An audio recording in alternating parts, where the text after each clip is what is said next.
everything sports, keeping it real with that smooth West Coast. Laid back feel from the kickoff to the buzzer, yeah, we got the scoop. Just chilling with the fellas, welcome to the group. Chido and Will. Chido and Will. Yeah, now on the left side, leaning back in the chair, his shit aligned, his hands up in the air. He's the master of the chill, never breaking a sweat, but he drops a hot take you ain't heard just yet.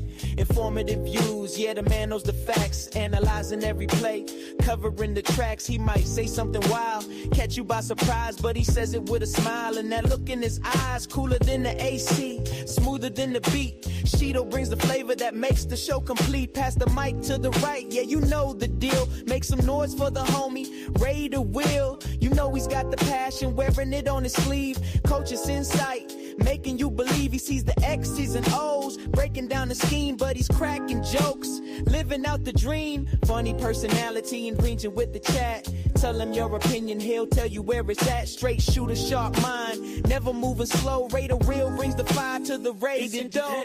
L show is the show where the hot takes fly and the good times flow. Talking everything sports, keeping it real with that smooth West Coast. Lay back feel from the kickoff to the buzzer, yeah, we got the scoop. Just chilling with the fellas, welcome to the group. Chido and Will.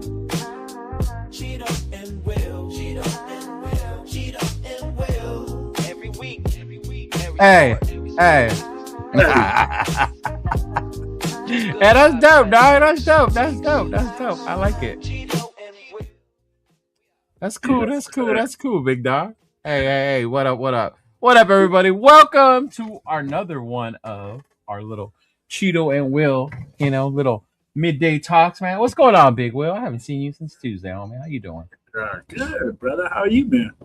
I'm good, dog. I'm good. Like, all the shit to complain about, but you got to keep positive and keep on pushing. Oh, ain't no doubt about that, my brother. No doubt. Yeah, man. Yeah. But, it is what it is, at this point. Yeah. Mm-hmm. He said it is what it is at this point. Yeah. I don't know. Those of you who don't know, like, I got let go of my job at the end of December. So, just going through that and then, like, figuring out what to do, Luckily for me, I got my side gig and shit. So I've been doing that a little bit more. But, yeah. It's like, what do people say?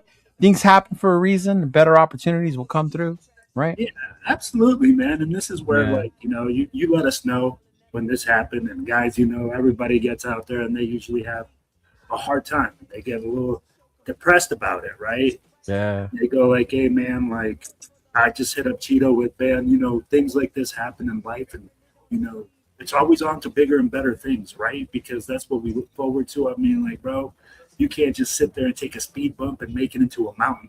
You have to make a mountain into a speed bump. Mm-hmm. What is it? Well, I forget the sayings, man. A mole into an anthill into a mole, something like that. I don't know. You know what I mean? Yeah. But hey, what's up, everybody? Welcome to the chat. People start slowly coming in, man. Appreciate everybody. Hey, what's going on, Jack? Thank you. What up, Raider Nation? What's going on? Hey, Law, with I guess Chido's dealing with his agent. That's funny, dog. You better call Chido's agent and get him some more contracts. He's looking for extra work right now. Yeah. What's going on, Roshar? I got you, man. I will read out the comments. I know the other day you said that Jeff only reads out the comments, man. But I got you. What's going on? What is that? Oh, like Anna? Is that how you say that? Like Anna 5? You know what? Sometimes these names, I hate to say them out loud because ever since Dixon with his name, it's kind of like, ooh. It's tough, bro. It's tough out here. And I mean, like, some people got the made up name, so you're trying to make it. Yeah, exactly, bro. Exactly. Make a mountain out of a molehill. There you go. The wonder closes another one. Hey, appreciate it, dog. Yeah, it does. Yeah. And actually, a few people that I used to work with have already hit me up about openings at their agencies because they know how passionate about working with the population I work with. So we'll see. I'll start applying this. Things are good. So Cheeto, so hey, go back to that car beat B8. He said LeBron. Let me ask you a question. You know, we kind of open up the thing, and he started with LeBron. So let me ask you the GOAT debate, right? Oh my Lord, we're gonna go straight there. Yeah, we're gonna go straight there. Let's get straight into the meat potatoes, right? Because for me, like LeBron is probably a top 10 player, but he's not the GOAT. Ooh, man. And I'm like, let's be real. Because I think you're about to piss off anyone under 30 or 35 right now. That's why we're getting into it, man. We starting in high. Yeah. And they brought it up. I'll be like, you talk LeBron. Like, this man's legacy is built off statistics, right? And longevity. Definitely stats and longevity. And when you look Yeah. at that, man, how can we say that you're the GOAT when you literally chase teams, okay? with other superstars. Right. Not that they came to your team. They didn't go like, hey, man, I want to go to the Cavaliers. Right. I want to be there because of you. He went to Miami. Yeah, he went to Miami. But to his credit, he did go back to Cleveland. And it's not like Cleveland was loaded, but he wanted ship in Cleveland. And then he went over there to my Lakers to go try to restore my Lakers. See, and I think for me that was the hard part because I didn't like him. I used to call him LeBron's, LeBum, all that stuff. But once you put on that purple and gold, like I had to put my hate for him aside. You know what I mean? Like I had to put my I do because I'm gonna tell you, bro. I told you we have a cousin that every single time we get together, bro, it's a LeBum conversation. But I'm like, look, bro, don't make me not like this guy that I barely have to like because he's playing on my Lakers right now. Yeah. But you know, I'll say this about LeBron.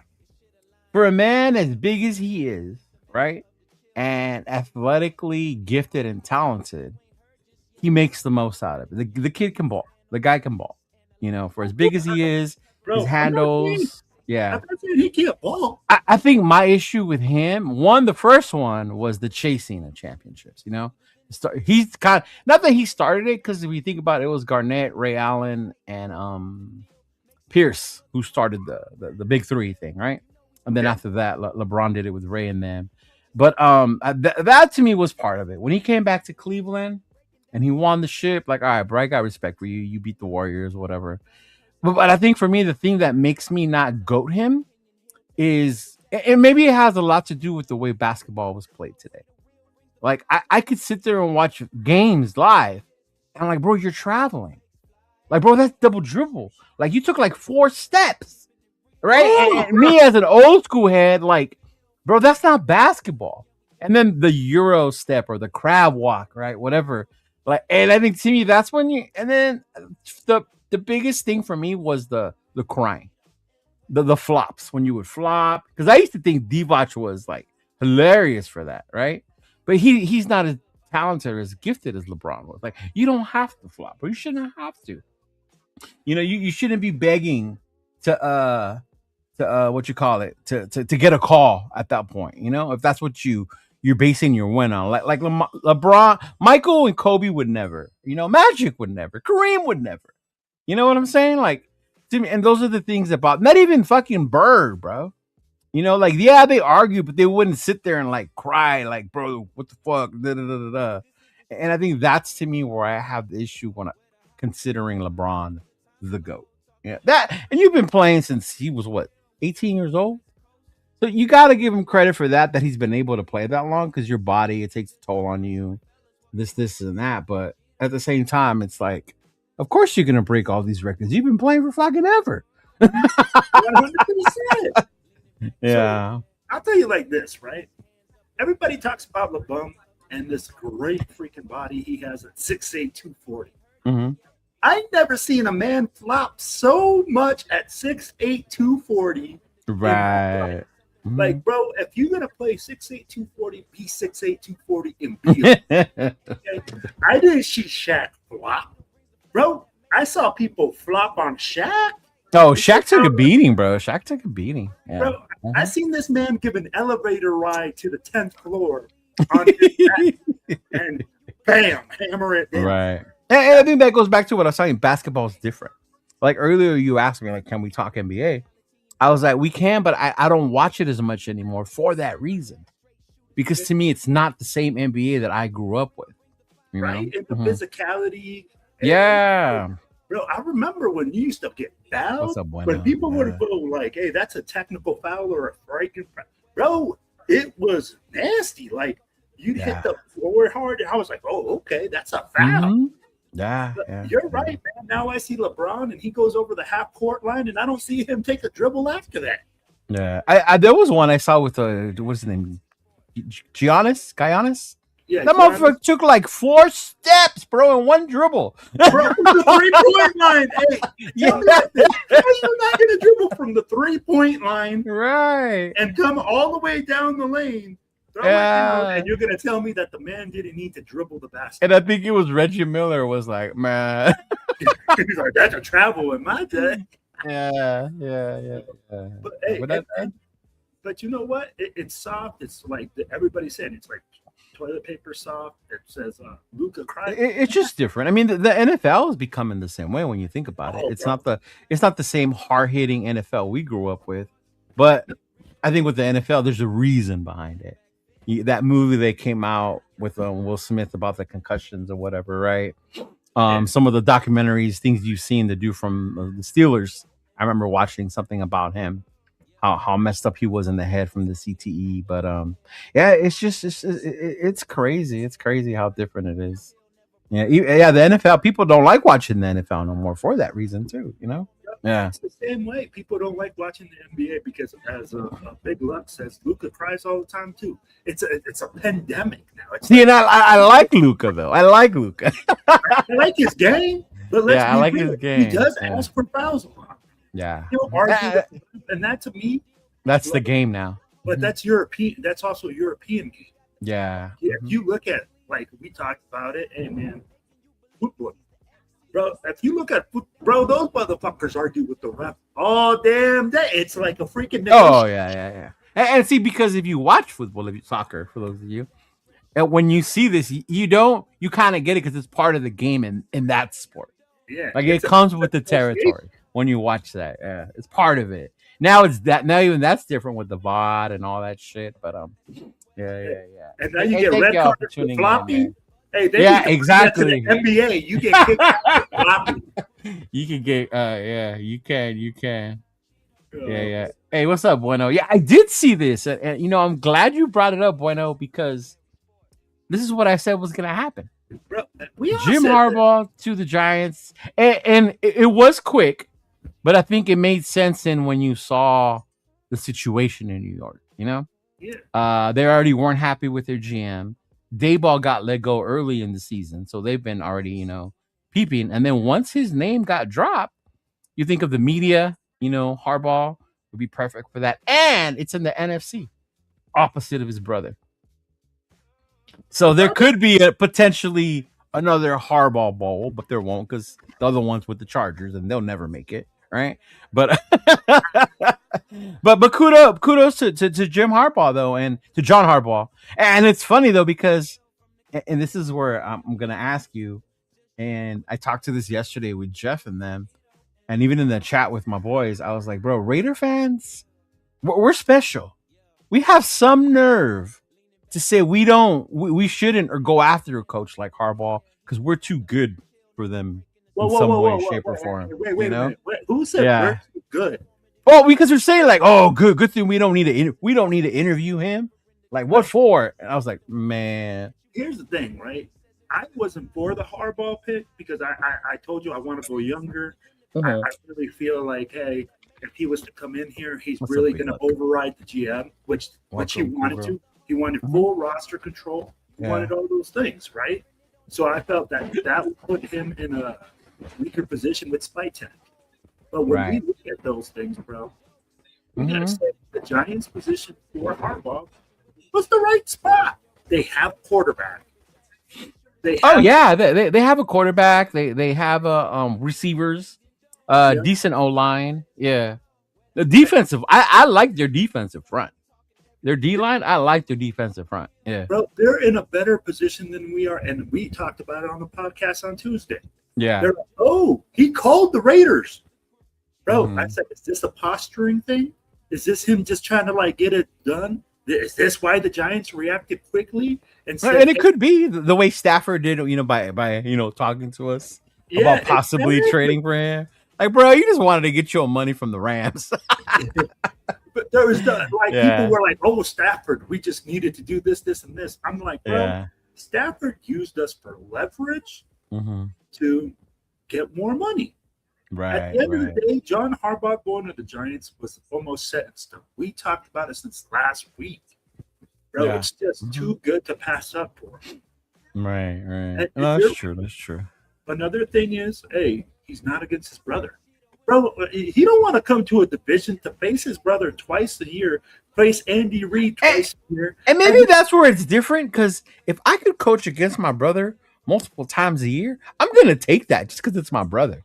I'm not gonna avoid going against my brother. I would be looking forward to going against my brother. So, I think you're right, but to a certain extent, when you feel like that organization isn't as prepared as the other organization, they're definitely not set up to succeed right away. Yeah, exactly. And you want that. Yeah, you can't just, bro. Harbaugh doesn't have the time to rebuild. You got the chat going on LeBron.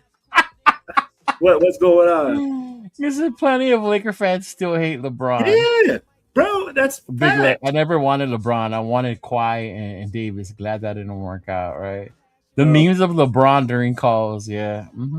Yeah, that was another one. I still remember when Paul Pierce flopped his leg, remember? And then he came out. I can't stand Paul Pierce. Bro, and he's a Cali guy. And that's the crazy thing, man. But I think I heard a podcast or a video that it got so bad, because he said Laker fans are like a cult, they're a gang.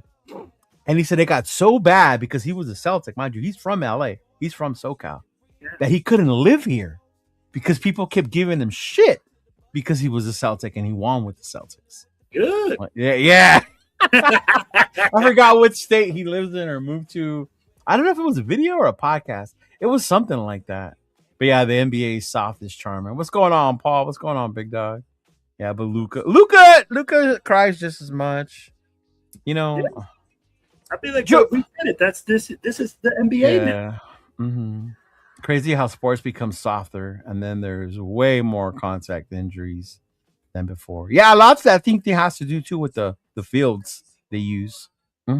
I believe it has to do also with practice. I mean, like when we're talking the lack of practice, live practices, especially in football, or even contact in practice, Bro, and you need it, and this is where it's a two-sided coin, right? People go like, oh no, if you get contact in practice, you're going to get injured. Right. You're hardening your body during those times, so that way when you get into the season and you get into a game, your body's already adjusted to taking hits like that. That's true. And that's one thing I've said about when the Players Association came out with their new rules or whatever, you can only do contact a certain amount of times per week, certain amount for so long. So it's definitely a lot different. The Euro step is pure fucking traveling, bro. That's exactly what it is. The gather step. Well, I was like, the gather step. Where was this step when I was in high school? The Euro step is like that kid who just learned how to play ball, but y'all know he didn't know how. So you let him get away with it because he did it all the time, right? And it was just like, oh, it's Charlie. Like, leave Charlie alone. Like, he's cool, man. Let him get his one bucket. You know what's crazy, bro? It's when we were in high school, the game that we played in high school or in the 90s or in the 80s. Yeah. It's totally different. It's like Euroball. It's the Euroball that was being played in those years that is being played basketball in the NBA now. Like, look at the way the big guys have to put the back ball. then we didn't even see that or recognize it because it was before they started. And before we started doing the Dream Team thing. Yeah. And then they did the Dream Team, and then remember that when we lost, everybody was like, "What the fuck? How could the U.S. lose?" And then Kobe showed up and was like, "Y'all don't know how to play Euroball. It's different." Like, yeah. Absolutely. Yeah. Oh, shout out. You know what? Shout out to you, big dog. LeVar Brown, Cleveland Browns, Super Bowl bound do not hate next year. And you know what, Doc? Love your team. We're the same way. Cleveland Browns Super Bowl bound. Who do you think is going to land that job? Who do you think is going to land the head job at in Cleveland? Man, that one's interesting. I think the other day, I don't know if it was on our show or the other one, I mentioned Mike McDaniel would be an interesting to me because of what he could do with with offenses. Their defense is pretty stout. The defense is stout. But it's what can you do with an offense? How creative can you get? But I think the thing for me, Cleveland, before they decide on the coach, has to figure out what are you guys are going to do with Deshaun Watson. Like, I know he just got injured. He's going to be coming back. It's going to be like what? I forget how much money it is that he's owed or whatever. Like, are you guys going to rock with him again? Or are you guys drafted Shador or Dylan Gabriel, right? Or are you guys going to rock with those guys? Or are we going to pick another quarterback this year and figure it out? I think until they figure that part out, I think that's where they're going to look at their coach. Like, what's your plan, bro? Do you want Deshaun? Because say what you want. Deshaun was balling before all the shit went down. Like, to me, Deshaun was one of the top quarterbacks in the league before the incident and then the trade. And he's been hurt ever since. But, yeah. Well, if he could just stay away from happy times, he'd be all right. And it's funny because people will say, bring him to Vegas, man. You can get that shit in Vegas anywhere. And no one's going to bat an eye at you, Deshaun. I might be walking through one day like, hey, what's up, Deshaun? Like, shit. I see that funny house. I see Big Dub. You and Jimmy G must be both. Man. Damn, man. Have you ever seen the documentary on Netflix about the Malice on the Palace? No, I haven't seen it all completely. I always. Oh, you got to watch that, bro. It's really good. Yeah. But tell me, like, that was crazy. I watched it live. I was watching that game. No, yeah, and I remember watching it live, and it was just wild to see it. But when you see the documentary, the way they broke things down about who the fan was and how it started and all this other shit, like how crazy it got. Like, you're like, man, that was bad. That was fucking Artest, man. And that was a badass, tough Indiana Pacers team. Because they had a young squad, remember? That was a tough-ass Indiana Pacers team, man. Yeah. Uh-huh. They were good. The Queen LeBron has only played all 82 games in one season. That's crazy. I did not know that stat. Thank you for dropping that knowledge, Rorschach. Wow. Hey, when did you ever hear about Mike Jordan taking time to sit out a game? Michael Jeffrey Jordan. Yeah, he wouldn't. Man, this is a flu game. Even Kobe, when he popped his Achilles, bro, he still did his free throws. In the game, hit the free throws. Yeah. Uh-huh. Yeah, he was balling when he was getting rubbed out on the rim. That's what I'm saying, man. That was the thing with Deshaun. Yeah. That was the thing with Deshaun. Oh, shit. Oh, man. But, no. Rubbed out on the rim. But, you know what? But that's a good thing, though. Good analogy. Yeah. Hey, maybe he needs that extra tug to get going. Yeah. Yeah, even now, like, you got the Cleveland Knight. So the Giants' job is filled. Right? So now there's the Ravens one is still out there. The Steelers, the Dolphins, the Falcons, the Browns. Who am I missing? Us. Yeah, all right. Cardinals? Yeah, Cardinals. Mm-hmm. The Cardinals one is interesting to me because, one, I don't see that as like a destination place anyway. But to their credit, when I was in Arizona for the preseason game, they do have their fan base. Arizona's proud of their peoples, Like, there was a lot of people in there with their Bird Gang thing or whatever, and yeah. So they were there. They definitely rep. But what are they gonna do with Kyler Murray? And that's the thing, right? Like, for me, and I like Kyler Murray. And people, shout out to the short homies, Kyler Murray. He said the short homies. Bro, here's the thing, right? With Kyler Murray, he's such a special player because of his athletic ability. Mm-hmm. But I feel like he's so tiny. And I'm not the biggest guy.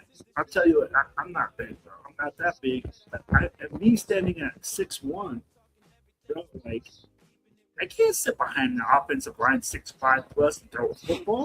And my man is 5'8". He went from went from what? Hey, what's going on, girl? What's going on, Raider Love? Nice to see you in here. Nice to see you. Yeah. Oh, you say hearing that Vance Joseph on which job? On the Raider one or the Cleveland one? Yeah, the short homie. Yeah, you know, I'm glad you mentioned 6'1" because I was gonna ask you this, but we were doing our show on Tuesday, so our show was a little different. But you mentioned that you knew or you know a coach that worked with Trinidad, right? Mm-hmm. Yeah, man, like what did you hear? What did you know more? Because that kid, the knock on him is his height, right? Because he's only 6'1". Yeah. Mm-hmm. I mean, like, right. So, and this is where, like, I didn't have like an in-depth talk about one player, right? He came in and was talking about his offense and his philosophy. Okay, Rorschach, got it. How like more players can adapt, and Trinidad was there at the time. Mm-hmm. So, for me, what he said that he looks for in his quarterbacks are certain intangibles: leadership, ability to develop, and his offensive game plan, which is more of what he was bringing in, like his X's and O's and stuff. Yeah. It's complex. It's efficient. So I was like, okay. And then he's talked about how he looked for leadership qualities and the type of player that he looked for in those positions. So Trinidad had it between the ears as well, not only the okay. The thing is, so when you go into college football, there's a lot of players, man, that fall in between the cracks. Not every player that goes from college to high school is really the best. There are some that slip through the cracks. And Trinidad just happened to be one of those guys or needed a little bit of extra development. Right. You see here, especially because I'm right close to a D2 school and some buddies that coach there, is some guys, bro, they come in and you look at them, they're a Division I prospect. Right. This like for whatever reason, the recruiting or they weren't known or problems, not knowing the right people. Because I mean, you think about even in JUCOs. Like I went to Mount Sac. I had no idea fucking Antonio Pierce came from Mount Sac. You know, that's a junior college here in Walnut in California. You know, to see that there's players that come out like that, or even now, seeing because of the way people can stay 6-7 years in college, and a lot of them are coming from the JUCO colleges. You know, they're coming in as transfers. I mean, like if you look at it with NIL, okay, and you wanted to bring this up, and with NIL. There's a lot of guys that are staying in college and sucking up all these scholarships because you know what? They come back and they make more money. Yeah. So what I would say is this, bro, that's a good track for especially a freshman or a sophomore that feels like, hey, you know what? I didn't get looked at. I didn't have the thing. Why not go to junior college? Especially if you're not using up years of eligibility. Right. You know, so that's a better way to develop and then get looked at and then go Division I. So yeah. College is becoming big now, bro. What's going on, Chiller? Raiders. D-Menace, what's going on? Hey, our boy 805 is in the house. Hey, great show yesterday, brother. Good show. If you make sure you guys follow 805, you probably they always have like 300 people in the chat on that show during the War Room. It's him, Chris from Protect the Shield, and our boy Severe, man. And shout out to you guys. He's like, I played against Josh Allen when he played at. See, look at that. Yeah. And Josh Allen's a big boy, bro. That's a big dude. And he was overlooked. And then when he sent out all his film to all Division I schools, the only one that called back was the University of Wyoming. Look at where he's at now. I know, right? It's funny because a shout out to my boy Turf. He went to Montana or Montana State, one of those. Was it Montana? One of those fucking schools from that conference of that division. I think they just won the national title too recently. And I always make fun of him, like, bro, nobody watches those teams play. The FCS? I mean, nobody watches that. He's like, oh, you guys got to watch this game. I'm a bro. Is that like on the ESPN Ocho? Like, what channel do I need to watch that? So you want to know what's funny, man, is because my wife's family's from Montana. So I was saying low, bro, and then they go like, oh, Shout out to Turf, man. Shout out to Turf, man. He's proud, bro. He has Grizzly? his hat and everything, man. Is he a Grizzly? No, a gopher? Gopher? Gopher? No, Gopher's his daughter. What is he? Bobcat. He's a Bobcat. Which one's Bobcat? Montana State? Montana Is that State. what- Montana He's a State. Bobcat. Yeah, he's a Bobcat. Yeah. Mm-hmm. That's Yeah, dope. bro. I have a picture of Turf wearing a hat with the fucking Bobcat hair at todo.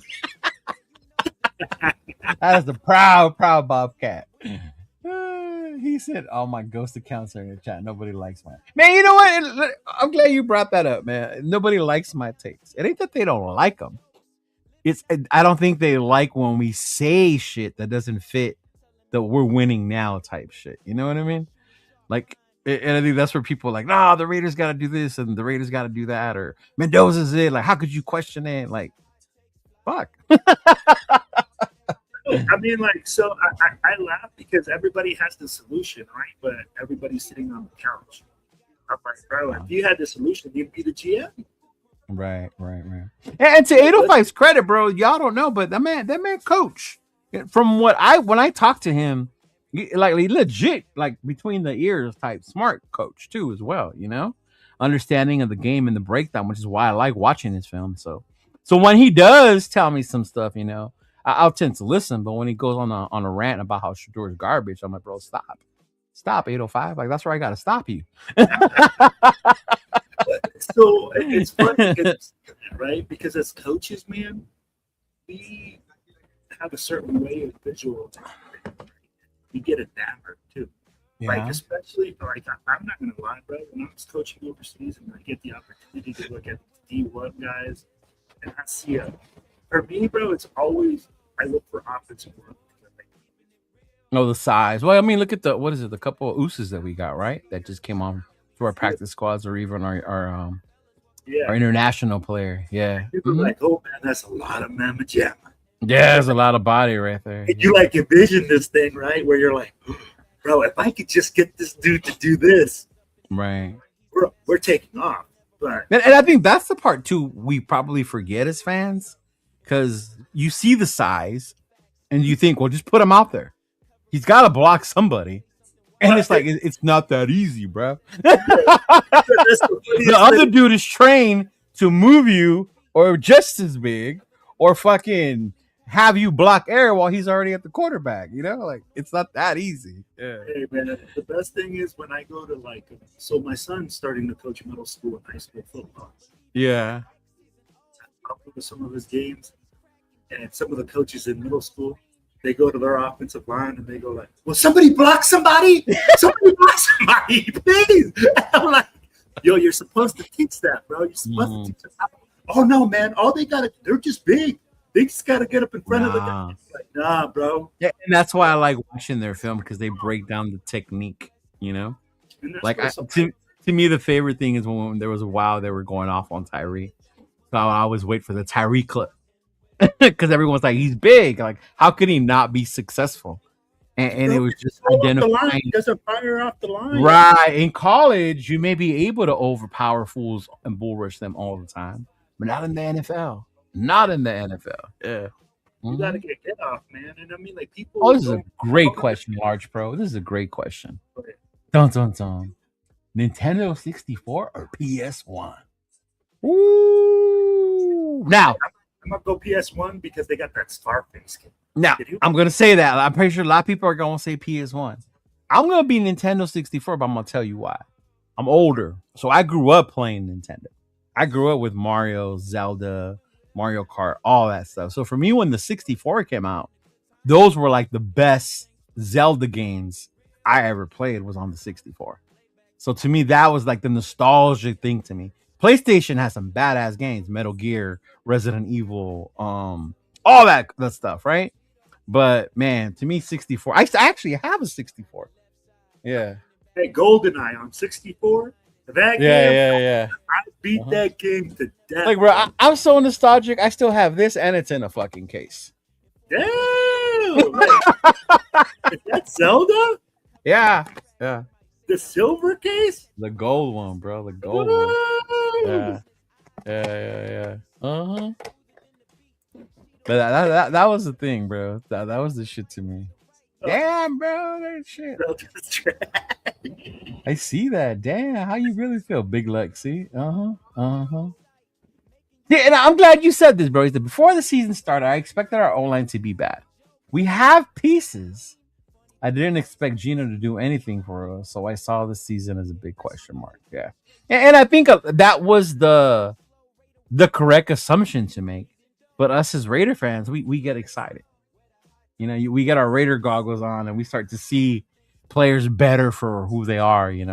Like even when we talked the other day about Vegas being a place people want to come coach because we have talent.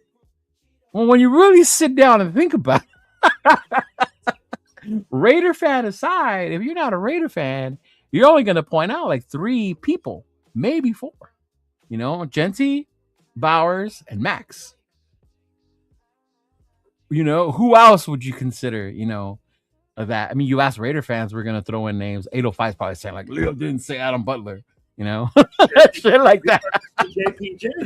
JPJ, right? People will question. And if he was so good, why did they do what they did with him? So let's you said retrace it. So let's look at the offensive line, right? We saw some progress at the end of the year last year with AP. So people were like, oh yeah, we got all the numbers. We said, hey, this offensive line was secure. We don't need to spend any money on it because, at the end of the season with the AP regime, we saw some success. Well, how many times have we said that? I think we're in year 3 of repeating the same shit. Oh, yeah. Success at the end of the year. Oh, we're going to be good next year. It can't be no worse. We're not that far off as we think. People are like, man. Yeah. And that's, with the offensive line, my belief is this: coaching had a lot to do. Yeah, a lot. When you see players regress, when you don't see them. Like Glaze, the way he regressed. The fiasco with the movement of JPJ and where was he going to go and having to compete for his position. Like, yeah. Bro, and never in my motherfucking life have I heard a coach come out and say, hey, we're going to figure out the offensive line during the season. We're going to figure this out. No, right. Bro. When? Like, Pete? Hey, Pete, and how long do you think it's going to take, Pete? However long it takes is what he said. Remember? And then we go, we're week 10 and we're talking about practice. Oh, my Lord. Yeah. In week 10. Like, what the fuck did you do from week 1 through 10? What did you do in the offseason? And this is where we go and we say, hey, man, there's obviously some dysfunction. There's a lot of different problems. I'll be like, right. We put an inexperienced guy at one of the most important positions on the field. Offensive line coach is one of the most difficult and most important positions. It's one of the most important that often gets overlooked because it's not a flashy name. Well, it's overlooked by fans. Yeah. I'll tell you, when we coach, that's the first thing I always hear the offensive coordinator ask, or the head coach ask, who's your offensive line coach? Who's your O-line coach? Who's the guy that, because we know as coaches, you win in the trenches. You can't, if you run the football, you can have a bad quarterback. Yeah. He knows the shit, but he can hand off the ball 36 times. Right. 40. I mean, even the greatest quarterbacks have lost to other teams because of their trenches, their defensive line. Peyton got smashed. What was it, by Seattle? Right? BTA all day long. Brady, that Giants D-line fucking ruined his life. And that's why we put so much value and stock into the offensive line. And people... What up, fool? What's going on, big dog? We get enamored with players, but we don't realize that players are made by coaches. These coaches go and teach you. They go and tell you how your pad placement goes. They're the ones that are day in and day out working with this guy. And this is why I said, hey, John, I'll clear something up, right? People were talking, or you brought it up to me. You said Harbaugh. Will, you can't just be saying that Harbaugh is a special teams coach. You better put you put some respect behind his name, bro. And I'm gonna bring some more context to that conversation.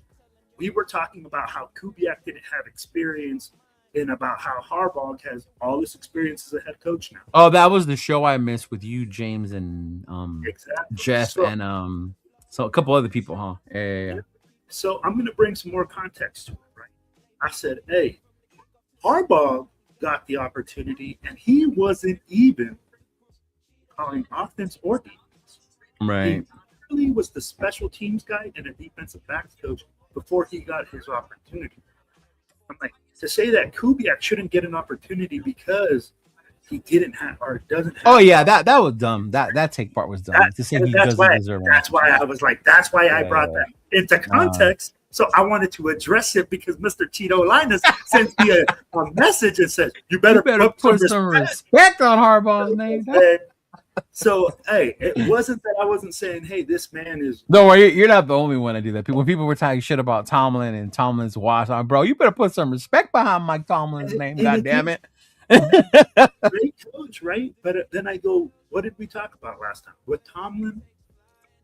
Can he develop culture? We don't know because the culture was already there. It was, but then you have to maintain it also. Oh, and it was maintained. And he did a great job of doing that, you know? Correct. He kept it. You always knew what Pittsburgh was. You know, even when Cowher left and Tomlin took over, you know, they got Big Ben, but they were still a run-first, tough defensive team who had a quarterback that can get them out of situations when needed, when Big Ben was there. You know what I mean? Yeah. Because even when the year they won the Super Bowl, even Big Ben, and I'm told Jerome Bettis, bro, come back one more year. Come back one more year, bro. We got this next year. Well, we got this with you. Yeah. So, but let's be real, too. Cheeto, the organization does a good job keeping that tradition alive. Oh, yeah. But by not, and I know Raider fans will be like, oh, let us pick, like, by not doing what the fans want. And you know what? The organization didn't make Tomlin step down. Tomlin stepped down because that's what he resigned. Yeah, I think he just felt like the pressure was there. And that's what I was gonna say, because I mean, not that I follow the Steelers or anything, but my wife's a Steelers fan, bro. For years, there's been pressure from the fans, the organization, about we need to move on because we're not taking that next step, right? So, and I get it, but I think that's also being spoiled as a fan. Like, imagine being a Raider fan, and our problem is that our coach gets us to the playoff, but we just can't take that next step. We can't even get to the playoffs. We can't even sniff the playoffs right now. We sound like Jim Mora right now, bro. Right, we're trying to get out of picking top 10 in back-to-back years. Oh my gosh. Okay, I see some people. I got you, Loves. So I asked who were stars, right? Raider Love said Michael Mayer. I love Big Mike. Still hasn't shown his full potential. But I think also that has to do with the coaching carousel he's been through in the offenses, or that hasn't been, plus that year that he had to take off, you know. I hear this a lot. Trey Tucker is a hidden gem. Same. Did I see a little bit more development this year? A little bit, right? There was that game he went off. You know, he had all those touchdowns and things like that. But, yeah, I don't know. Another one for Michael Mayer. Yeah. And I have a big Mike. I mean, he went to Notre Dame, y'all. He went to Notre Dame. He's not a good player, but again, a blue chip in the NFL, a blue chip player in the NFL, a guy that we can build a franchise. No, he hasn't shown us that. He has great ability to catch the football, and he has great potential. I will add, though, I do love JPJ. I do like JPJ. He was one of my favorites. I was so excited. I have a video, I think I should post it. We were in Detroit for the draft that year. Yeah. So when we drafted Bowers the first day, Turf lost it. Turf went off the hinges. He cannot believe we drafted a tight end. This is fucking. I'm ready to go home. We convinced him to stay. Even MC Raider was like, "Bro, he's still mad." But the next day, we went to a spot and we were watching the round 2, round 3. When we took JPJ, bro, Chris, protect the shield. That motherfucker got up, ran around, said, "Fuck yeah, let's fucking go." Like, he was so excited for JPJ. And I get it, because he was a first-round talent that fell to the second round because of the history, the injuries, the concussions, things like that. But, yeah, to me, he's one that I think might be on there. For me, the injuries. You have to prove that you can be out there on the field. Like, we're still in the potential thing, bro. I feel like we are potentially seeing a really good player. Yeah. But I didn't. we'll I'm see. sorry. I'm in shock. Our Yes, homeboy Pura Vida. I know his name is Glenn. Mhm. I did not know his last name was Miller. Is this Pura Vida or is this somebody else? No. Oh, okay. My bad. Okay. I was like, I- yo, his name is Glenn Miller. You know who Glenn Miller is? Yeah. Yeah? Who? No, I don't know who Glenn is. He's the old school musician. Like did orchestra bands type music back in the day. My grandfather was into his music. So I watched the movie with my grandpa called The Glenn Miller Story or whatever. But that's why it threw me off when I saw Glenn Miller. I was like, oh shit. My bad. Yeah. Oh man. Brady couldn't see over the D line. Yeah. Brady's 6'4", bro. How the fuck are 6'3"? Bro, if he ain't seeing over the D line, Kyler Murray is getting, bro. He's fucking seeing the clips before he throws the ball. That is good. That's a good point, Ja. That's a good point. The Rams fans probably said, "Who the fuck is Sean McVay?" when he got hired, and then he took them to the Super Bowl. Yeah. Mm-hmm. What's going on, Mike? What's going on? No. Uh-oh. Now that the only real QB is Mendoza, what would be acceptable trade back? Everything's for sale. Yeah, I like the way you presented that. Not that we have to take him because he's Mendoza. So, hey, Cheeto, I feel like, let's be real.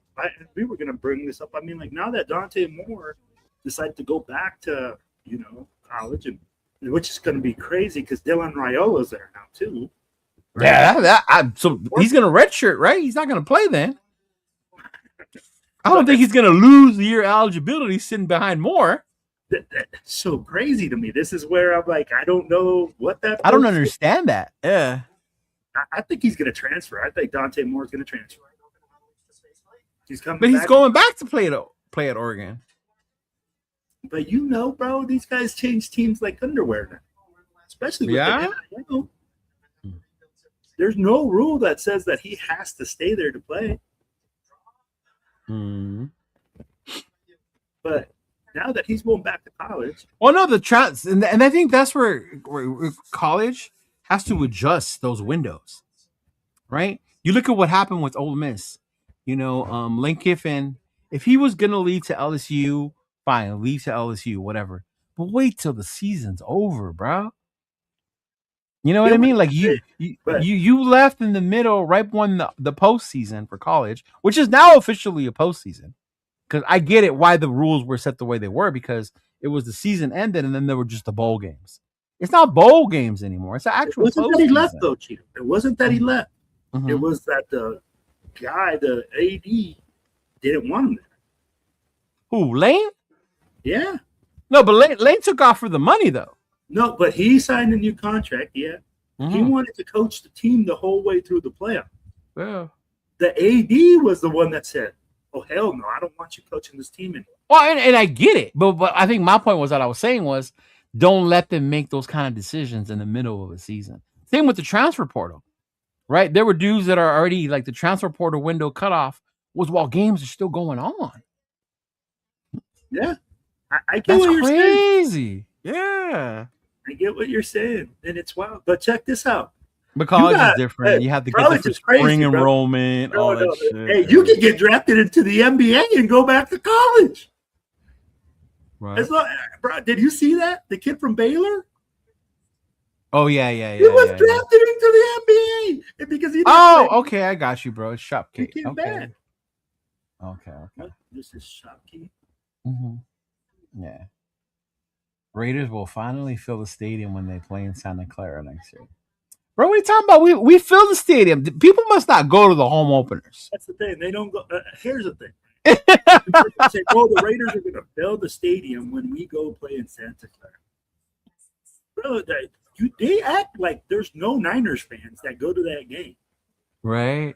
Half the stadium is going to be Niners fans. The only time you ever see a blackout in the past 3 years for the nation is season opener. And I've never seen home opener, sorry. In the season opener, that I saw in Boston, I've never seen so many people travel to that home opener or season opener that I was like, dude, there's a good chunk of Raiders fans. Right. Yeah. No, that part I get. But I think they always, when they say this, they're referring to Vegas. Yeah, I know. This is the whole Oakland thing. Yeah. Oh, Oakland is so much better. I'm like, yeah. And then I get it, but no, dude, I've been to multiple games in Vegas. I've been to games where it's like 80% Vikings, 20% Raiders. Right? Absolutely. But I've also been where we are and we've blacked it out. You know, the Carolina game when we got our ass handed to us after we beat Baltimore. Because we beat Baltimore, everyone was so fucking hype, right? And that was our home opener that year that it was blacked out. Last year against the Chargers, it was fucking blacked out, you know? But yeah, and I get it. People, when you see, like when we play Denver, you see the sea of orange, KC, the red, all that stuff. But we got to start winning to see that. Oh yeah, for sure. And that's what alleviates everything, bro. Like, let's be honest. People are like, peace out, brother. Yeah. You know, Oakland was blacked out every single game, even when we were losing. Yeah. I'm like, you also looked at it and said, well, who in the world said I want to go to Oakland? Only Raider fans. Exactly. Like, literally, I was like, hey, bro, like, hey, you want to go to Oakland? People were like, nah, bro, I don't want to get robbed. The only time when I went to Oakland where I saw a good amount of other fans was when we played the Steelers. Yeah. And when we played the Steelers, they traveled well. The Browns the same way. They travel well. Yeah. Can he transfer again, though? He just transferred. He would have to sit out this year and then transfer next year. He can't transfer again. That's what I'm telling you. Dante Moore is going to transfer. There's no way. Bro, how do you have that type of talent? You're right. And they're both going to sit on the bench. You know what I mean? Or one of them is going to sit. Dominic Raiola has too much of an ego. Dante Moore was considered our first-round draft pick this year. Right. You can have him what are you going to tell him? Oh, man, you're going to sit on the bench this year. We're going to go 50-50 snaps. No, you can't do that. No. Exactly. So I'm like, that's going to be a serious situation. Tell him, fool. He said Vegas ain't half as bad as people just be tripping. Yeah. And I get it. No, but to their point, and if Myra was here, she'll tell me to stop the Bay Area banter. To their point, they're right. There's not a culture yet in Vegas. There isn't. There's those of us that come from Cali, you know, Northern and Sully that show up. People from Arizona. You're from Colorado. You know, there's people that come, but to say that there's one in Vegas, not quite yet. You know, you got people like 805, like Power Raider. I know Hollywood and a couple of other guys, you know, we're living down there, and they were trying to get the Vegas culture even there. Even with Samoa Raider. Samoa Raider lives down there. Mr. Fitz lives down there. You know, just to see, they're trying to create that culture, and it's hard because in Vegas it's a transient city. It's a transient city, yeah. And let's be honest. And you gotta win. You gotta win. Look at the Golden Knights. The Golden Knights are a perfect example. You hit the nail on the head. Until we start winning, Oakland has seen winning. LA saw the Raiders winning. Vegas ain't seen shit. So how are we going to ask the Vegas people that live there in their local community to come and support a team that's 2-14? Right. 4-13. I'll be like, you can't build culture behind them. Yeah. So I think you're right, and I think it's going to take time. Once the Raiders start winning, then you'll see more culture being built. Yeah. But at the end of the day, what culture did we build? I'd be like, bro, we ain't been good for 20 fucking years. No, not we didn't have a winning culture in Vegas. What we had was the culture, the mystique of what the Raiders are. You know what I mean? Bro, like the memorable tailgates in Oakland, the parties at Ricky's, all that shit, right? Yeah, that's what you're gonna remember. But you ain't gonna remember La D, is it La D or B? One of those, right? It was C-Lock. See, that's what I'm saying. Like all that is what you remember. You know, Metallica performing out in the parking lot. You know, like shit like that. And I get it. I get that part. And I get that, but that's all tailgate. And I mean, like, Bro, if you're going to tell me that the second stint in Oakland, we built mystique, we built a winning tradition, I'm going to be like, we forgot that in 2002. Bro, John needs to chill. He said Kubiak is questionable. No, what's his name is questionable? Sam Darnold versus the 49ers. He ain't gonna start, bro. He's not gonna start. It's just the whole injury list that they gotta do, and Vegas moving the needle on the spread. You know, come on now. How many times did fucking Bill Belichick put people on the injured list? Exactly. Yeah. To see them play on that day. Yeah, exactly. And it's questionable. It's different. He's gonna play, man. He's not gonna throw the game just so he can come coach for the Raiders, and that's again assuming that this is where he wants to come. Bro, yeah. I'm gonna tell you like this: he's probably gonna go to freaking Baltimore. Yeah. Are you telling me you wouldn't want to coach Lamar Jackson? Mm-hmm. Offensive Bro, imagine. That's what I'm saying, John. Imagine Raider fans get so excited, and all of a sudden he just goes back to see. He's not. Here's the thing. I think he'll go somewhere. He'll go somewhere, but yeah, he's gonna go somewhere else. Yeah. And I'm gonna ask you this, Cheetah. Yeah. Kubiak is gone, and Harbaugh is gone. Mm-hmm. Where did the Raiders go? Right. Yeah. Hey, Eastbay, do you mean the 2002 Super Bowl or the Super Bowl in '83? Which one were you 8 years old for? I'm curious. Yeah. Yeah. And you know what's funny, because right now our hope and is Brady, and I know we're gonna keep this only 90 minutes, so I'm gonna ask you right now. A lot of us are under the assumption we're gonna get Mendoza, right? We're gonna get Mendoza. Oh my gosh, here we go. No, but forget what you think about him right now. We'll save that for another day. That's the assumption, or we're under the assumption that Tom Brady likes Mendoza. Now, before I ask you this, I'm just going to tell you something. Remember what he does. He works at Fox, right? Who he is. In my eyes, even if he didn't like the kid, he's not going to publicly go out there and tell you, hey, I don't like that kid. He's a bust, right? Because he would be doing your number one pick a disservice. Because at this point, you want to hype it up, especially with more coming out. Like now you want to hype this kid up to make other teams want to come after him. But my whole thing is, how are we 100% certain that TB12, Tom Brady, is 100% sold on Mendoza the way the nation is? And if he's not, and we don't take Mendoza, how many people are going to turn on 12 or say like he knows best? We're just going to follow suit. Well, nobody's going to say that he knows best and follow suit. You're going to get 50. Bro, for you to say, oh, Raider Nation is just going to be like, oh, yeah, we're all just going to fall in line. I'd be like, bro, you can't get Raider Nation to get organized for one thing and follow one line. Bro, we want to freaking zig and zag and make our own line. We got guys making their own lane. It doesn't matter. Right. What the thing is this. If Tom Brady, and you know what? I don't give a fuck what Tom Brady does, because he's a top. I keep going. He's a part-time owner. Mm-hmm. Bro, we need to stop imagining this shit where fucking Tom Brady is in the fucking war room every fucking day. Yeah. This dude is at Fox, or this dude is somewhere with his 23-year-old girlfriend in Europe.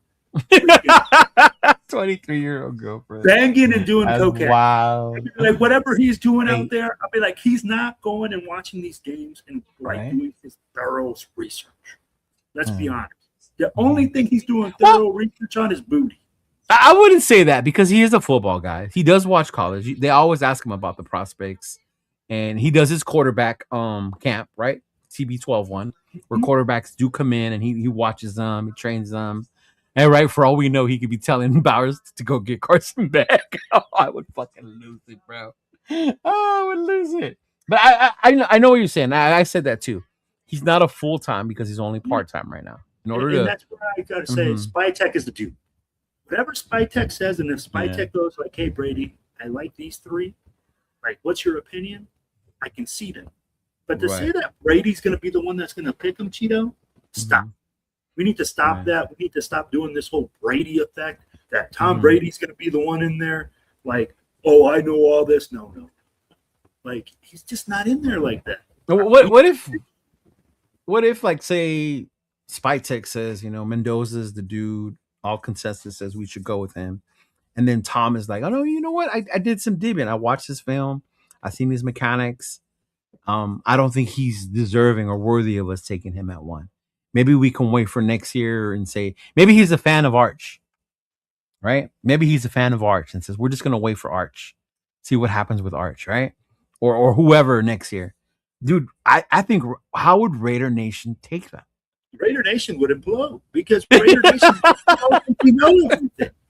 I'd be like, let's be real, bro. We're gonna be sitting there like, why didn't we draft Mendoza? Oh my God, I can't believe we didn't draft Mendoza. That's the quarterback of the future. That's the franchise. That's the next 15 years. And Mendoza can come out next year and shit the bed. Right. And to his credit, he can also come out and be the next fucking tear it up. He can. Yeah. He really can. Yeah. But the thing is, it's a 50-50 shot. And here's the thing.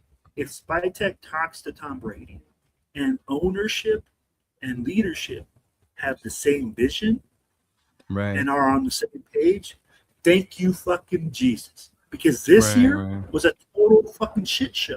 Oh, yeah. Lack of cohesion, lack of vision. So, hey, at the end of the day, if Tom Brady says, hey, man, I like this guy, I don't like this guy, but Spytek overrides him and says, hey, man, I was right. It was D-Lot. You're over here telling me it was B-Lot. It was D-Lot, bro. Oh, I thought I said C-Lot. My bad. Yeah, no, it was D-Lot. It was D-Lot, yeah. You over here throwing B-Lot now. You went from C-Lot to B-Lot to B-Lot. Yeah. What does he say? Lock Tom and Mark in the Bama during the draft? In the bathroom, basically. And that's the thing. That's what you have to do, right? If you hired certain people to do certain things. He said News is gonna say if that jumped off the bridge because Brady didn't get the quarterback. Oh my God. That's funny you say that though, because I remember when we lost that home opener against Carolina. Yeah. Chona had to work, so I didn't go with Chona. I had my ticket, and I ended up Lorenzo ended up buying it, so I sat with Lorenzo. And then the game finished, so Chona was gonna come pick me up. So I hit him up. I'm like, hey, dog. He's like, where you at? I'm at the bottom of the bridge. Well, we just lost this game. Come pick me up. I just jumped off. So that Carolina game, I'm going to tell you like this. I ran into who is it? The tight end guy that's always there. He looks like Manti Te'o. Or Teo Johnson. I ran into Teo Johnson. Yeah, I saw him last time we were in Vegas. Yeah. So I see him after the game, bro. We're walking over there by a whiskey bar, and he just came over and he's like, bro, I apologize, bro, for that. He's like, I just want to apologize to you guys for this game. It was so bad, etc. I was like, yeah, bro, we just suck. Literally, I knew the season was over when we lost to the Carolina Panthers. No, I wouldn't say it was over because, and it was funny because we do the YouTube thing. And I said the most Raiders shit we can do because we're the Raiders is beat Baltimore and then come lay a fucking egg at home against a team like Carolina with Andy Dalton playing. Bro,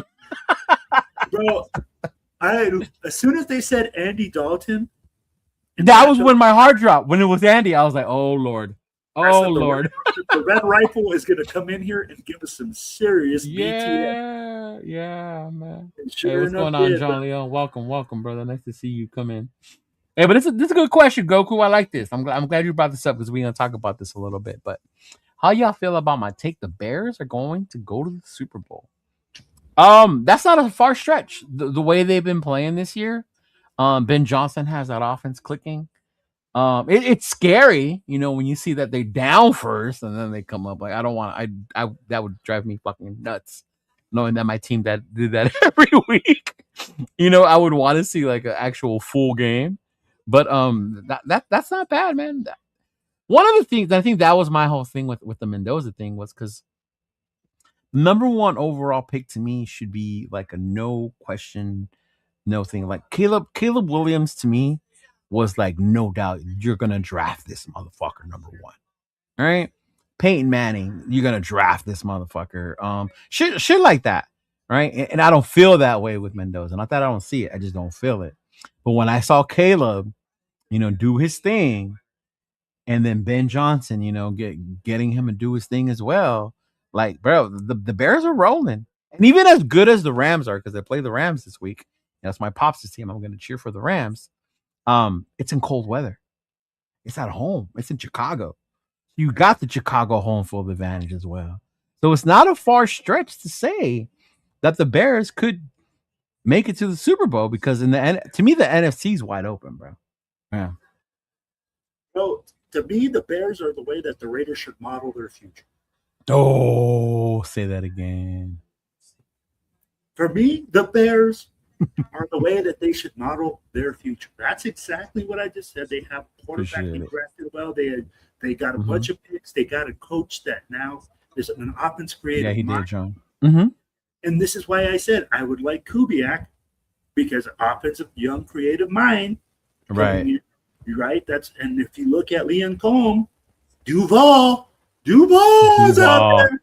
Good, taking his team to the playoffs, doing some things. Hey, and shout out to that reporter, man. Shout out to that reporter that's getting a lot of shit. Like, fuck all you media people, how you cross the line. You know what? I'm glad she told them, you don't feel bad for yourself, baby. You did an awesome job. At the end of the day, bro, he did a great job. He took a team that wasn't even sniffing the playoffs and made them a playoff contender. And this is why we say, hey, we need to go young. Grabbing a Kubiak can have the same effect here. That's what we're hoping. We're hoping the way Cohen, the way Ben Johnson, with the way Fernando the younger Mendoza, you grab your McVay was young as fucking. Look at how he's doing. Thing. Yeah, and you give him a quarterback, and you give them the ability to do things. This is not only remember McVay had a young quarterback, and he got to the Super Bowl with him, but he's like, I'm not gonna win with this. I'm not gonna win with this guy. So he traded him to Detroit, got Stafford, and won the fucking Super Bowl, right? Like, yeah. So at the end of the day, we have to take risks like that, and we have to look at it. I mean, like, and again, I get the pedigree with Harbaugh, and I get the pedigree with Tomlin. But we're only going to get a couple of years, man. We're only going to get a couple of years. With Kubiak, get a long time. Now, with the Raiders' history, I don't fucking know, right? Well, you don't have to say the Harbaugh thing no more. He's a New York Giant, so we can, you don't have to. Yeah. No. Yeah. So, I mean, like, now, at the end of the day, I'm like, that's why we want that. Vrabel, you know what he's doing. And it was funny because when his name was up last year, everybody, I wanted Vrabel. Some people said I was fucking crazy.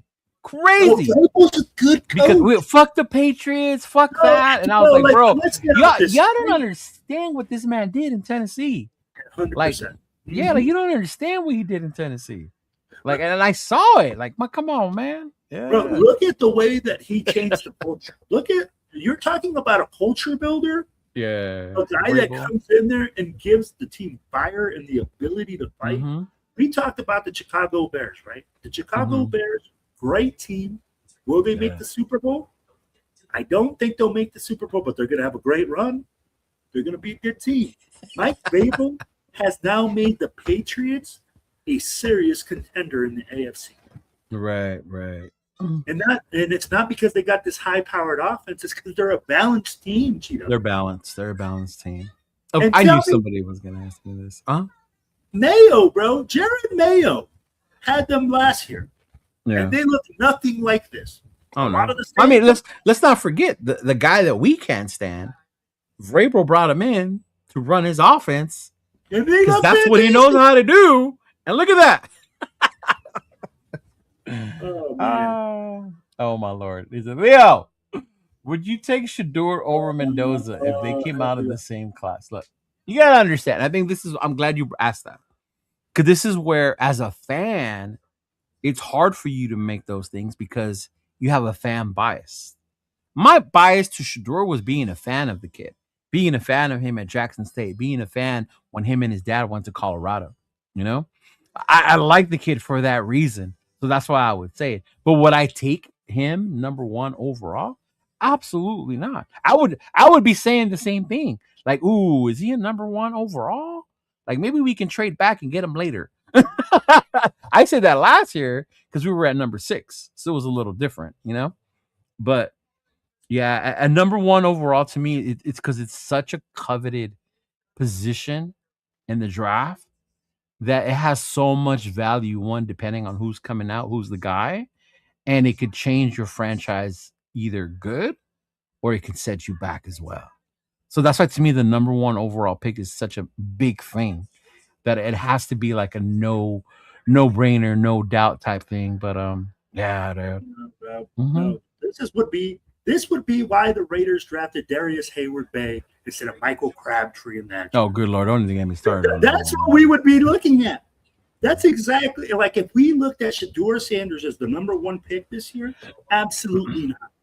Yeah, and I didn't even mention him, but when I did say I would take Caleb, I would take Drake, I would take Jaden, I would take CJ over Mendoza easily.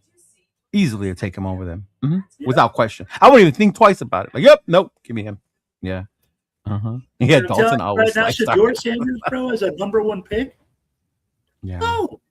And I get it. I think that's why Pavia was so upset that he lost the Heisman, because he figured winning the Heisman would, boost his draft status.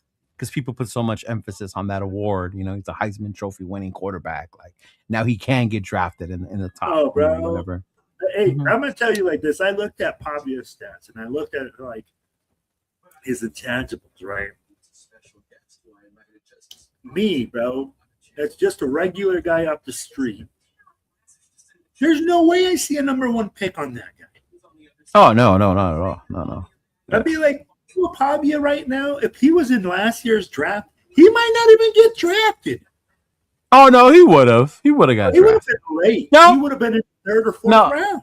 Maybe later, because you see about who came out or whatever. But yeah, he's definitely not a top first round. No. Bro, he would have been a late round draft, and now you want to waste a number one draft pick on that guy? Because people fall in love with the awards, with the Heisman. Bro, they fall in love with the Italian gangster, whatever he got going on. Look. Yeah. But no, Diego Pavia is not worth it. Bro, I can't even see that kid as a franchise guy. And hey, you know what? You are a short king, bro. And I know that you are all about the short kings and everything like that. But, bro, come on. Are you going to use what I like about Diego was more because on Netflix they have this SEC documentary where they follow the SEC teams. So when I saw the dog in him in that documentary, I was like, oh, let me pay more attention to this kid this year at Vandy. Because Vandy ain't shit. They're not. So I was like, they always got their asses kicked, all this, and that. And then I was like, oh, well, let's see. And I liked him, for the fact that he was short, he was balling out, shit like that. But when he threw his tantrum, I was like, I'm out. Like, no. That, and I always joke around. I used to tell Chona, I was like, that way we can meet his mom when they come to the games. Yeah, we still would have Miller. Mm-hmm. Yep. Did I miss you guys? We remember we said we weren't gonna do it, dude. Not for a 2 spot. No. There is nothing in the air, not for a $2 spot. No, you need a $10 donation for that. But yeah, man. Before we bounce out of here, man, we got a couple big games this week. Couple big games, man. The one that I'm really, really looking forward to, aside from the Rams and spending time with my family, is the Bills and the Broncos. Ooh, bro. Yeah, so, yeah. My boy sent me a message because he's a big Bills fan that lives here in Colorado. Right? He's like, bro, I got tickets to the game. He's like, I'm taking my son. I'm excited. I was like, that's cool, man. Mm-hmm. But I'm going to tell you, bro, that game's probably going to be the best playoff game we've seen all year. You think so? Man, that Bears-Packers game was really good, bro. It was good because it was a comeback, right? It was good because it was like a big comeback, but I'm going to call it like this. It's going to be slow. This game, bro, is going to be physical as hell. To like old school Steelers versus Raven playoff game. Yeah, bro. Oh, I love those fucking games, bro. I feel it because, like, when you live in the city and you kind of feel the atmosphere, bro. My boy wore his Bill shirt to fucking to Walmart, and he had a guy call him a fucking scumbag. I'm like, for wearing a Bill shirt, he's like, scumbag. Ooh, coach thinks Broncos are gonna get smoked. Ooh, he thinks Broncos are gonna get, bro. That defense is for real. Yeah. It's healthy, and it's been off for a week. But like my question is, do you see Josh Allen making it through the game? And I do because he's so fucking tough. The one thing I wish though, and I don't know what it is I wish they had more creative or better play calling sometimes, other than just Josh Allen's gonna get the ball to get this first down. Because it doesn't always work. I remember last year when they played the Chiefs and he did the little tush push. The Chiefs stood ground, even though the review showed he made it past the line. The refs said it was short, so they didn't give him the game. But can Josh Allen finally get to that next step? And this is against a really good Broncos defense, man. Really good Broncos. Josh Allen, Patrick Mahomes was his big step. But here's the thing, bro. The fucking NFL changes every year. Yeah. There's always going to be a good team and a bad team every year. And I think this year, bro, it's not that the Broncos offense is legit. It's that the fucking Broncos defense. It's their I don't think the Broncos are going to come out. Now, depending on Sean Payne's game plan, how Buffalo plays, because Buffalo's defense has been sus this year. So can he take advantage of it? Like, would I be like, oh my god, if Bo Nix was to have a decent game and he had like 2 touchdowns or whatever? Like, no, right? Yeah. Would I be surprised if they fucking like demolished Denver? Like, yeah. Well, I'll be surprised if it's a blowout. That's I would. And if Buffalo was to demolish and blow them out, I think to me that would solidify the greatness of Josh Allen. I don't think they did do that, you have to win a Super Bowl. You have to win a Super Bowl. No, yeah. No, but I mean this year, because a lot of people this year are going to put an asterisk next to it because there was no Mahomes in the playoffs. There was no Lamar Jackson. I don't give a fuck if their problem. No Burrow. So Lamar, Patrick, and Joe were not in the playoffs. You gotta make it, baby. You gotta make it to the dance. It's like this, bro. Like I love it when a guy goes like, "Oh man, that girl's hot," and then he just sits there and says nothing. I'm like, bro, you ain't even shooting your shot. That's the dudes that they are. They're the dudes sitting in the corner just looking at the girl dance. Ooh, Buenos is Bills 28, Donkey 17. So who do you got in that game, bro? The Bills and the Broncos. I got Broncos by 7. You got Broncos by 7. You're a fucking homer, Colorado. I see you. No, I got Broncos by 7. Broncos by 7. For me, it's hard because there's 2 teams that I really hate in the NFL that are not the Chiefs. One of them is the Broncos. Grew up a Raider fan. The other one is the Bills. Because in the 90s and late 80s, they were the ones who knocked us out of the playoffs.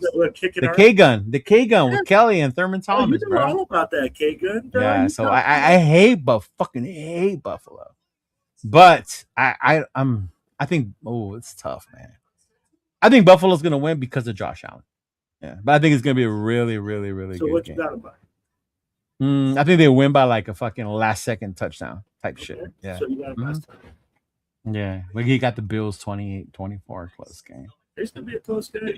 And then is it Saturday? Is that the Niners Seahawks is on Saturday? Niners Seahawks is on Saturday. Yeah. They just played each other not too long ago. Last game of the season. Seahawks whooped their ass. Right? Hey Cheeto, quick question for you. Do we save the chat? Is there a way to save the script of the chat? No, why? Because I was gonna tell you. If you are in the chat and you guess the score of the game, I was gonna be like, "Yo, I'll get you a jersey." You can't record it, so I can't. There's no way for me to confirm it. I mean, you could always come back and look at it at the film. Mm-hmm. Yeah. Right, just remember we did it at the last 20 minutes of the show. Yeah. Hey guys, so the last 20 minutes, right? I'm gonna tell you guys right now. If you guys guess the score of the game, we will get you a custom jersey. But you Bills have to guess the exact 28-17. Bills 24-14. Hey, shout out to Mike Lopez 4154. What's going on? Thank you for the $2 holla. Would you lure Lauderbaum, the center, and Hendrickson, defensive end? Oh, I would, absolutely. Oh, dude, especially the center. If we were to get a center with that caliber, that type of skill set, to be able to help solidify this offensive line, 100%. Now, Hendrickson, I would not be upset to it, but I would see what we did to free up that money, because I know we got a lot of money, but Hendrickson ain't gonna come cheap. But it would be awesome to have fucking somebody finally on the opposite side of Max. Yeah. Mm-hmm. First, Seahawks 28, Niners 0. Whoa. Yeesh. He said, if the Niners beat the Seahawks, does he deserve head coach of the year? I don't know. Good question. No, you got to win the Super Bowl. Yeah, you got to win. No, yeah, you can't just go like, oh, you beat the Seahawks, you're going to get coach of the year. D-Smoke says 69-0. Ooh. 24-21, Bills by a late field goal. Mm-hmm. What other game do we got, Cheeto? I mean, we got the Seahawks and the Niners. I think the Seahawks win. I really do. You saw the way they manhandled them, but I would not be surprised if the Niners found a way to win, because there is just something about when these fucking Niners get in the postseason and Shanahan gets them rolling or whatever. I don't know. I haven't looked at the status, but I know Fred Warner was supposed to return to practice this week. So if they were to get back Fred Warner, that would definitely help. But man, Purdy, Kittle's out, right? I don't think Kittle's back, so that's a big thing too. Yeah, I think the Seahawks. Sea chickens. Yeah. Mm-hmm. Yeah, see, no Kittle. Yeah, no. You gotta put a score, Raider Loves. You gotta put a score. Did she already? I think she did. Yeah, you gotta put a Kittle. Score. Yeah. So you got that one. And then Sunday. The other AFC matchup between the Houston Texans, right? And then who's the defense is for fucking real.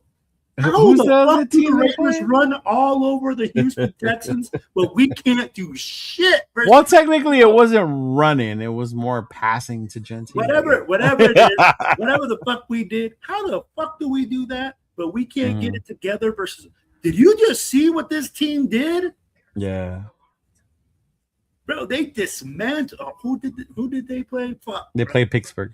Mm-hmm. Bro, they dismantled Aaron Rodgers. Mm-hmm. Yeah. I mean, like, that ayahuasca is doing overtime right now. Overtime. Yeah. Who are the Texans playing? I just drew a brain fart. You just thought Texans. The team that was the Bills. Who the fuck are Texans playing? The Patriots, New England, bro. We just talked about Vrabel. Patriots. So who you got on that one? You got the Patriots? Why? Because Vrabel got that same type of fire, bro, and like he's a dirty son of a bitch, bro. You know what? He's good. I get that. A lot of people are probably gonna say Patriots, but I'm doing this one for my boy Jeff. Fuck New England, and I like CJ. I really like CJ Stroud. I like CJ too. So I'm gonna take the Texans, bro. I'm gonna take the Texans. That defense. Mm-hmm. Yeah. 28-21 Broncos. 24-10 Texans. I like that one. Okay. Texans beat the Patriots 21-10.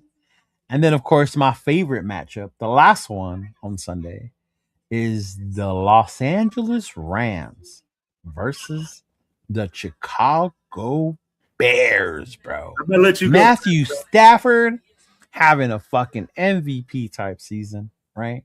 You got Coach Sean McVay. But then you got Caleb. Ben Johnson's got Caleb cooking over there. Mm-hmm. Something in that nail polish that just turns on in the second half of games, man. You know, home cooking.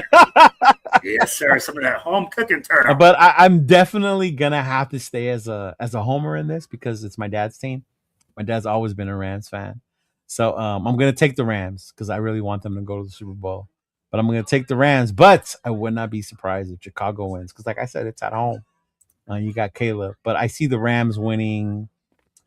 I see the Rams winning by a touchdown. Yeah. Hey, right now, all I see is Caleb Williams going.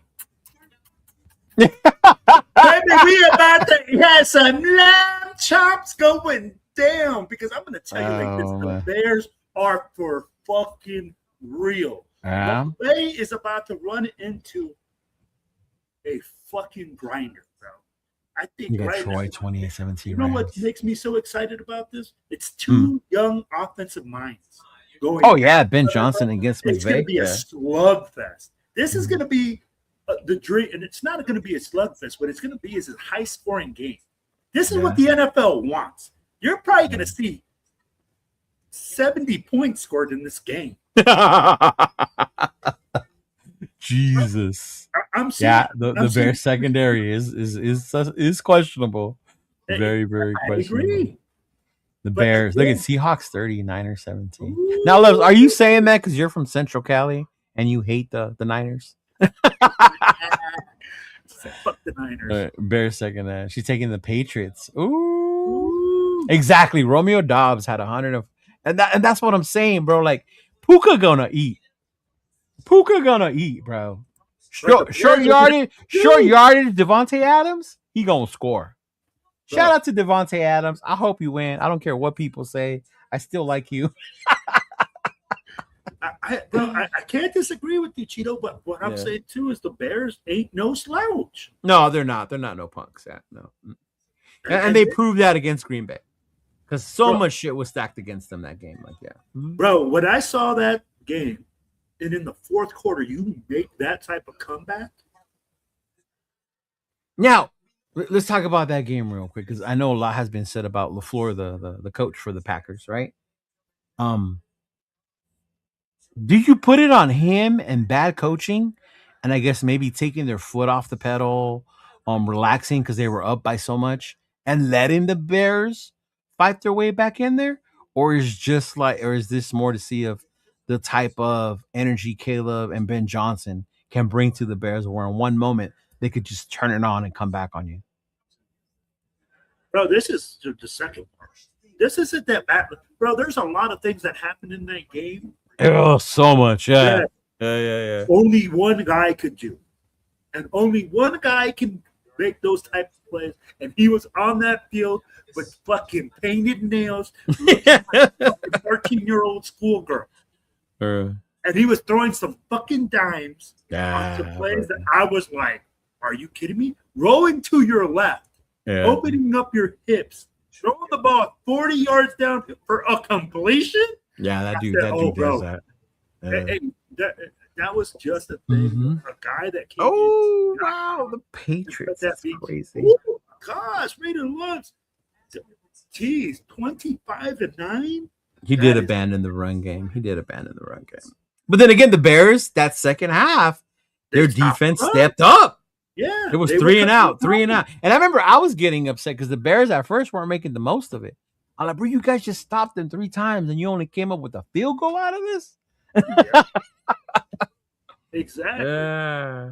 Oh, man, but there's definitely going to be some games this weekend that I'm definitely looking forward to.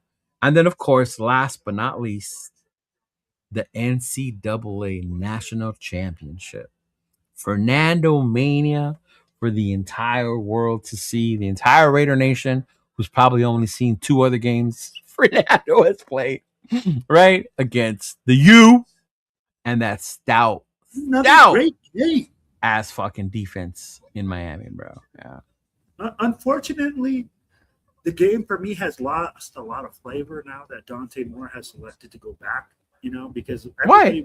Because I'm going to tell you, like, I felt like it was more of a thing where it was a measurable thing, right? Where we were like, oh, Mendoza has to win this game in order to prove he's a number 1. Now he's solidified number 1, no matter what. So even if he loses, say Miami goes in there and wrecks Mendoza's world.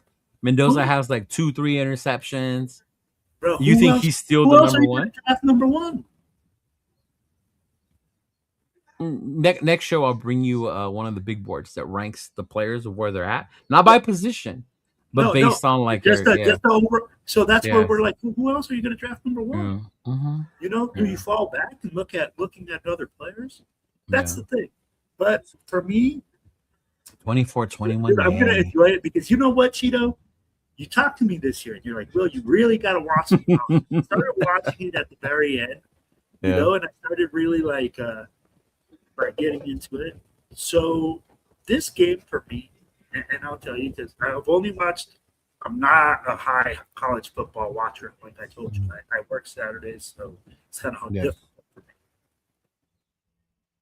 I will say I'm excited because I'm going to see a really good offense go against a really good defense. And finally, we'll be able to say what wins. Potent offense or a fucking monster defense. This game's going to prove that. Right. This game, it's going to show running the foot.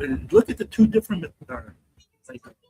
Miami can run the ball. Miami runs the ball, and so does Indiana. Yeah. But I mean, look at the difference. Yeah. Like the different schemes. You're going to go from a team that primarily runs the football and uses play action. Yeah. Miami, with really good defense. Yeah. You go to another team that's a high functioning RPO team with a solid defense in Indiana. Yeah. So it's going to really be interested in that. Mm-hmm. Yeah. But the other one too is Ruben Bain. Ruben Bain is so nasty. So nasty. So nasty. I love Ruben Bain. Yeah. Ruben Bain versus Mendoza. They play on Monday. No work for me. Yeah, I mean no work for me either. I'm not working, so Indiana gonna smash Miami. Okay, Amy Small, I got you. Okay. Who do you got?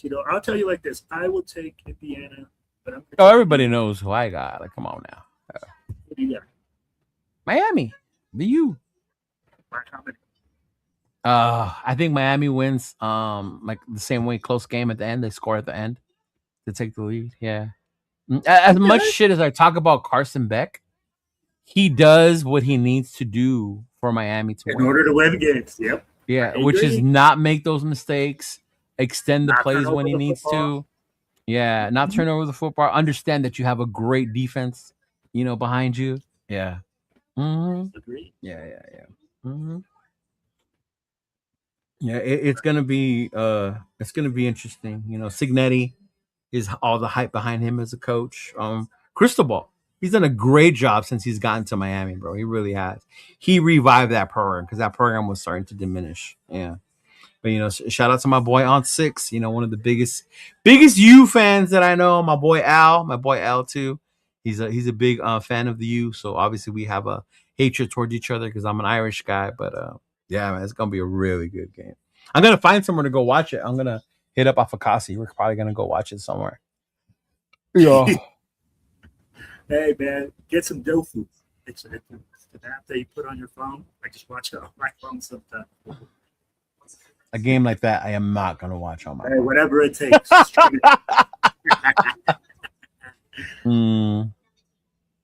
What does this say? I have a question for you. Have y'all ever seen the Oregon Ducks get beat like that? I've watched the Ducks for a while. There's times where the Ducks have come out. They're not like this juggernaut that just. Yeah. Mm-hmm. Yeah. I mean, and to all credit, Dante Moore cracked under the pressure. He did. Yeah. That doesn't mean he's not a good quarterback. That doesn't mean he's a bust. He did the right thing by going back to college. Bro. He's a 20-year-old kid who still has to learn how to deal with that pressure. You know what I mean? And I brought that up to say this. As much as people say, look at him, he cracked under pressure, he's going to be a bust. I want y'all to go on Netflix and watch Elway. Watch Elway. Because if you think these kids just come out here ready to go and go full on out in the NFL, and Elway's one of the best fucking quarterbacks. And I hate the Broncos, right? One of the best quarterbacks in league history. But this kid, too, was cracking under the pressure when he got to the NFL. He had to be benched and sat 7 games or something like that before he got his opportunity to come back in. And then the John Elway that we know now turned it on, right? So, I get it's easy to be down on a kid. Like, he choked under pressure. Everyone saw it on national television. Look at the head-to-head. I don't like doing head-to-head in football because it's not just about those guys. It's a team thing, It's the team when it comes to football. But, yeah, good thing for Moore going back. Sounds good to him. But, yeah, if Carson Beck doesn't make the right decisions, this will be another blowout. Yeah, exactly. Beck has to protect the ball. Yeah. Mm-hmm. Yeah. Ole Miss put 27 on Miami. Hey, go back to what Will was saying, bro. Trinidad ain't no punk. Exactly. Right? Yeah, sounds like thank you, Eric. Thank you for subscribing to the channels. I appreciate it. And it sounds like Brett Favre there you go. Brett Favre, he was drafted by the Falcons. Yeah. Mm-hmm. Yeah. But it's gonna be interesting. It's gonna be interesting to me to see who does. I mean, if Indiana wins, hey, shout out to the Hoosiers, did their thing. But I'm hoping that Miami wins and upsets Indiana. One for numerous reasons. We do the whole content thing, so it's gonna add some spiciness to our takes about who to take number one. Right? I can just see it now. Mendoza didn't win. He cracks under pressure. That's all. Right. Yeah. Lane Kiffin is a bum for what he did to Ole Miss. Yeah, I get it. I got balance, brother.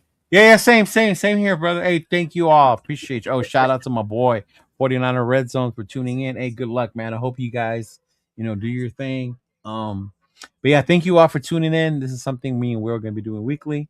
I hope you guys liked it. Hopefully we'll be talking about some good games again, from last week, and then going over to see who makes it to these conference championships and see who's going to go to the Super Bowl, man. It'll be interesting. And we'll have crowned the college football champion by then. So we could deep dive into that and see if Fernando is the one and if he deserves for the Raiders to take him overall number one, no questions asked. We'll see, man.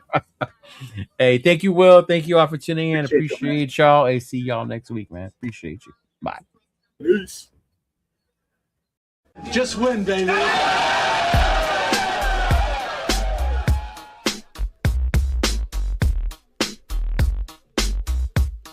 Look, check it out. All black with a hoodie, snapback, with his cap on. Long white socks, me mugging like I'm King Kong. With them all black Chuck Taylors. West side and this bitch yelling Raiders. Thuggin', cause we deal with it. Motherfuckers like y'all suck, but we don't give a fuck, nigga. We deal with it. Jaw jacking, getting nigga fucked up with the quickness. Parking lot squabbles, giving nigga the business. Shh, quiet, the fuck you mean? We yelling Raiders, bitch. Like fuck your team, you wanna talk your shit. Get sad like Scream Stadium, take off, nigga. Homicide scene. Oakland to LA, LA to Oakland, Las Vegas, Sin City, steady smoking.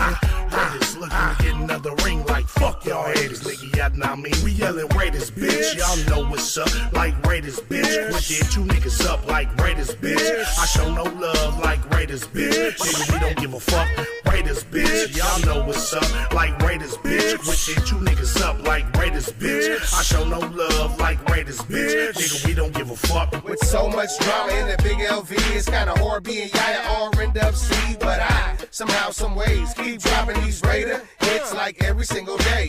May I sip on this Henny while these haters pay attention and my name stay bitchin'. I'ma stay G'd up like a silver feed up and tucked as a burner just in case it eats up. But I'm humble, 10 toes down to never stumble. Keep doing Raider music, imitate and never double. It's like everywhere it goes, it's like the same old shit. Here Raiders just suck, y'all can suck my dick. It's a nation just to prove, no need to consume, win, lose a tie. Raider Nation keep moving, top to the bottom, bottom to the top. It's Raider Nation all day till the casket drop. We yelling Raiders, bitch. Y'all know what's up, like Raiders, bitch. Quit it, two niggas up like Raiders, bitch. I show no love like Raiders, bitch. Nigga, we don't give a fuck, Raiders, bitch. Y'all know what's up, like Raiders, bitch. Quit it, two niggas up like Raiders, bitch. I show no love like Raiders, bitch. Nigga, we don't give a fuck. Welcome in this bitch like nigga, what's happening? With whiskey in my cup, turned up, Raider Nation hella active. Watch what you say, watch the yapping, nigga, don't get your ass kicked. We bout that action, I'm a goofy nigga, but I ain't no goofy nigga. Fuck around and find out he's doing a two-piece nigga. Everybody knows me soon as I hit the scene. They like, Raiders, bitch, nigga, fuck your team. Champions Club, I am the one. VIP access, we do what can't be done. I do what I do, nigga, that's on the daily. Talking hella shit, give a fuck if they hate me. Only one nation, Raider Nation, and it's evident. Any other nation is irrelevant. Commitment to excellence, just win, babies, what we telling them. Shout out to the nation, you know I had to represent. We yelling Raiders, bitch, y'all know what's up, like Raiders, bitch. Quit it, two niggas up like Raiders, bitch. I show no love like Raiders, bitch. Nigga, we don't give a fuck, Raiders, bitch. Y'all know what's up, like Raiders, bitch. Quit it, two niggas up like Raiders, bitch. I show no love like Raiders, bitch. Nigga, we don't give a fuck.